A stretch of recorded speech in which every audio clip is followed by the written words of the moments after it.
All right, so first off, trying to find some massage for our low back and our high hips.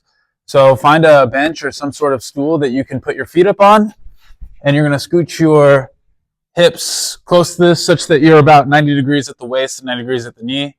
You're going to grab a softball or some sort of big round ball here, and we're gonna work through a little bit of a box here. So we're going to start at the upper glute or the upper butt muscle.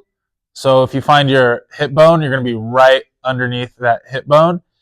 And from here, we're just going to breathe and we're going to try to swivel the hips. So I'm going to take my left hip up towards the ceiling and roll my right hip down towards the ground such that the ball ends up rolling left and right. I can bring that left hip down towards the ground and roll that ball to the right. Okay, so I work through this, trying to find any of these areas that are a little bit tender, just trying to get some pressure in there. Anytime you find a spot that's particularly tender, take a moment to breathe. Calm down your breathing. You can let your knee fall out and try to get some active range of motion through the hip. And ultimately, you're just going to work through that for about a minute or two, finding different areas on the hip. It might be more outside, it might be more towards the middle.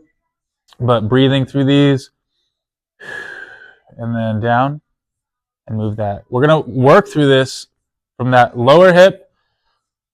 We can go to the other side of the hip and then we're going to come back and do above the hip. So now we're going to be right next to the low back. So if I find my hip bone, I'm going to be above that hip bone into the muscle tissue of my low back. And I'm going to work on the same sort of concept of swiveling my hips and trying to roll through these different areas of my spine, spinal muscle, I should say. So we don't need to go all the way onto the spine, but you can go all the way right up next to the spine and allow your hips to drop down towards the ground, allow them to push back up so that we end up getting some curvature of the low back. So I can round my low back and then take it the opposite way as well.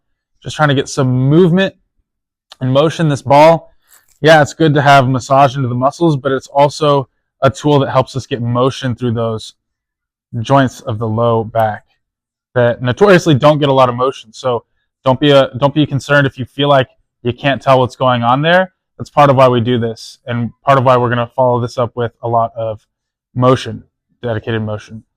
So again, 1 to 2 minutes on each of those spots, finding those. You can play around with the active hip motion on the section here with the back.